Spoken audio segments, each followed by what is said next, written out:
Didn't want to do this, but I have to. So stick with me. You will not inherit the kingdom of heaven if this is you. And you've deceived yourself, right? The Bible is not a Chinese menu. I'll take the egg rolls and the General Tso's and the shrimp fried rice. It's all true. It's all applicable. And it applies to you. Don't be deceived. Let me cover this for you. First, grab your pen and write these down. 2 Corinthians 13, verse 5. Philippians 2, verse 12 through 13. 1 Corinthians chapter 6, verse 9 through 10. Galatians 5, verses 19 through 21. Romans 1, verse 31. And finally, Revelation, 21, verse 8.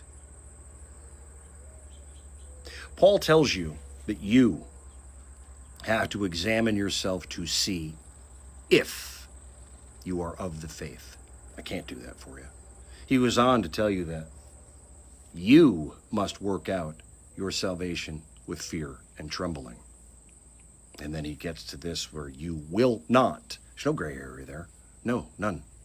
You will not inherit the kingdom of heaven. If this is your go-to, if this is what you persist in, there's a difference between persistent and oops. We're all going to have the oops. We're all going to have the stumble. And you're guaranteed immediate forgiveness if you bring it to him. So it's not like this is without hope. Okay? You must do these things. Don't write me and tell me how great you are, because you've missed the message. 2 weeks ago, he came to me and he said, clear as a bell, count the cost. And I began to look at my life, what it used to be and what it is today. And there's a cost. He warned us of that. We don't preach this from the pulpits because it's not sexy. It's not good marketing. Sadly, that's the case. Pick up your cross and follow me. If you love me, you will do what I have commanded, right? There's a cost in giving these things up. I'm going to list these sins, but I want you to take a deep breath. I was there. Many of them, not all of them, many of them. And I didn't think it was possible because I was listening to the world. Oh, that's natural. We all do it. Well, you're of your father, the father of lies.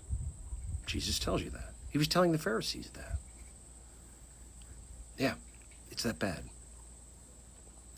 So don't be deceived. Fornicators, sex outside of marriage in any form or fashion. Don't pull a Bill Clinton here in some legalistic definition. Pornography, licentiousness, fancy word for total lack of sexual control outside of marriage. Idolaters. I doubt, but I'm not sure, that any of you are creating statues and bringing your fall harvest before them to pray. But is that any different than your bank account, your stock account, your career? Man, what have you lost? What damage have you done to your family for your almighty career or the almighty dollar? You get it. You're smart enough to know this in your spirit, if not full definition of these words. Unbelievers, the faithless, cowards. Yeah, God hates a coward. Read that right in Revelation. What does that mean? Well, when was the last time you talked to anybody about Jesus? When was the last time you shared your testimony to uplift someone else? I had to delete the video just prior to this because the mail lady showed up and her husband has brain cancer. I took the time. You're afraid of man. I won't put it on the internet. I won't talk to my neighbor. I'm afraid of what they'll think of me. Yeah, there you go.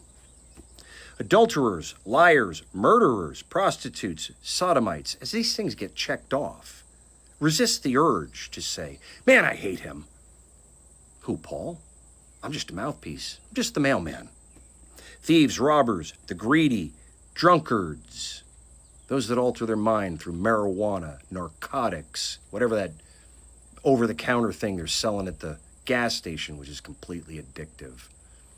Is this your go-to? Is this your every Friday and Saturday night? Forget what I did, which was every damn day of the week. Yeah, that's where this leads. It leads to death. He brought me back from the dead twice. and told me, you will be a living testimony to my grace, my power, not mine, his grace, his power, his mercy, his kindness, his forgiveness, and his healing. So I am his mouthpiece. Revilers, those that cause strife or discord, the contentious. Let me break that one down for you. We all know someone like this. Man, they ever have a nice thing to say. They're always pitting one against the other. We say things like, well, they're just playing devil's advocate. Horseshit. No, they do this with their wife, their children. They do this with their coworkers. They do this in the church. And they're gossipers. Diviners, witchcraft, sorcery in all its forms and fashions, jealousy. Is this your lifestyle? You love those TV shows that show you the rich and famous, the useless people of this world?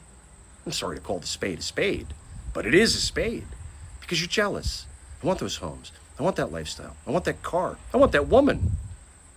Those that are angry, I'm not talking about righteous anger. This is your go-to. You fly off the handle. You have no self-control. And it's white hot. It's nuclear. It's not defending yourself. Unforgiveness. Yeah, well, you don't know what they did to me. And I don't care. I've been there. The moment you start to justify your sin, you move off of sin through wickedness and into iniquity. Iniquity means justifying what you're doing. You have to stop doing that. Sin is sin. And then it becomes wickedness. That's when it's your lifestyle. That's what we're talking about here. You have to examine yourself, as I have done. Now here's the good news. And there is good news. I was this. Yeah. I'm not this anymore. That desire is gone. All of it. Do I stumble? Sure. Look at this face. You can tell. That guy has flown off the handle a lot in anger. Yes, I did. I don't anymore. And if it has to come out, and it does, that steam valve has to break. I bring it to him, or I scream and shout like a lunatic. Alone. Alone. I'm not damaging other people with my words. You may not like my presentation style. You may not even like my crassness or my sarcasm. But I am not a man prone to anger any longer, or any of this, boy, the most common, lust, pornography, having sex. Been there, done that.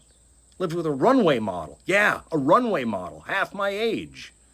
We weren't playing checkers. It can all go away miraculously, because what he does, he chastens the ones he loves. Let that sink in. Have you been chastened? Have you been brought to the woodshed? Has your life been made hell? Pain is an amazing tool for change. And he's ready, willing, and able to do it. I've had more than my share. And then it goes away. Yeah, not in a day. He's not a magic wand. He wants your change. Remember I told you, in all of these videos, he doesn't care who you were, he doesn't care who you are. He cares about what he can make you into.